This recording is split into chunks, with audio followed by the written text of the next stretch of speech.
Moschops and the Fearceness lesson.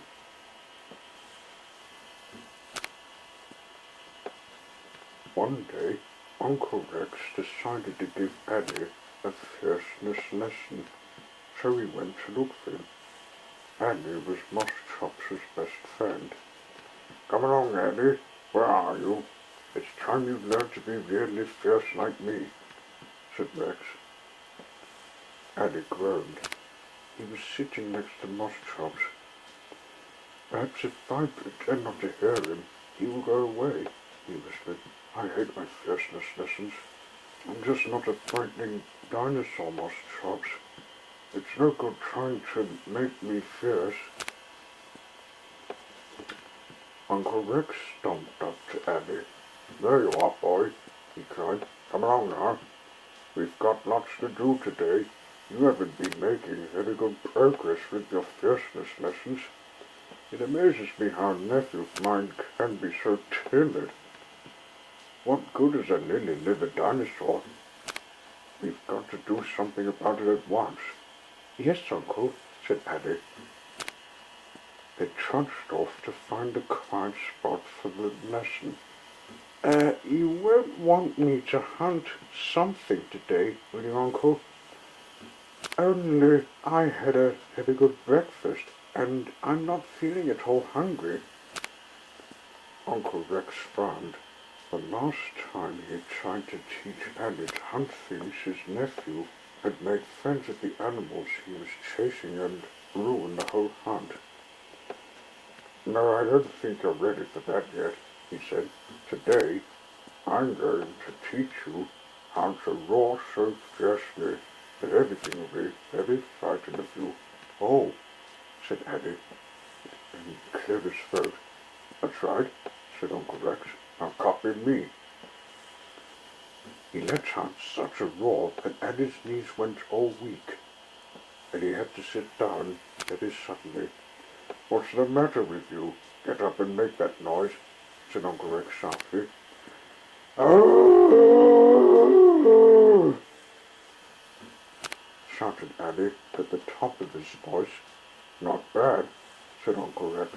"Let's do it again. I say, where you go now?"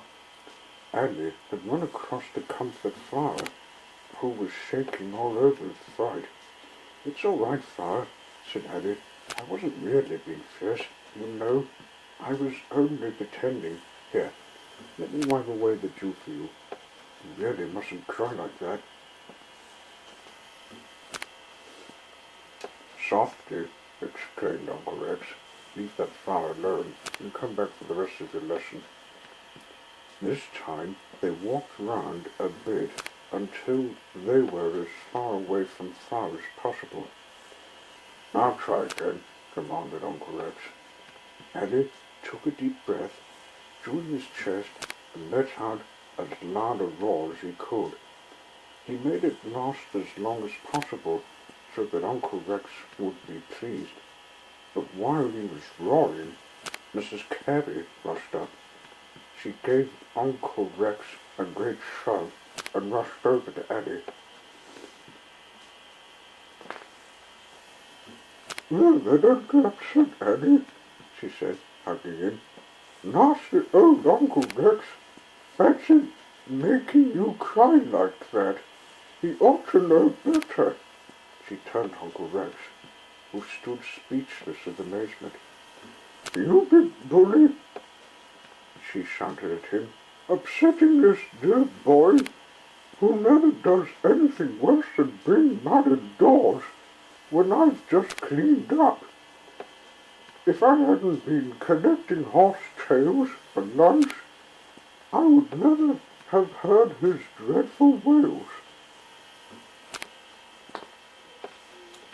"Pardon me, madam," said Uncle Rex, "but those so-called wails were Eddie's attempts at being fierce. Put them down at once. He hasn't finished his lesson yet." Mrs. Carey looked at Eddie, who was smiling broadly. "I'm sorry, I'm sure," she said in an offended voice. "It didn't sound like a lesson at all. Now don't you let him frighten you, Eddie." She stalked off. going to have to try harder to sound really fierce, said Uncle Rex. Let's go down by the pool. You won't disturb anyone down there. Down at the lakeside, Alice stood up straight and made an effort to look as cross as possible. Now take a deep breath and roar, said Uncle Rex. Moschops came along to give Alice some encouragement.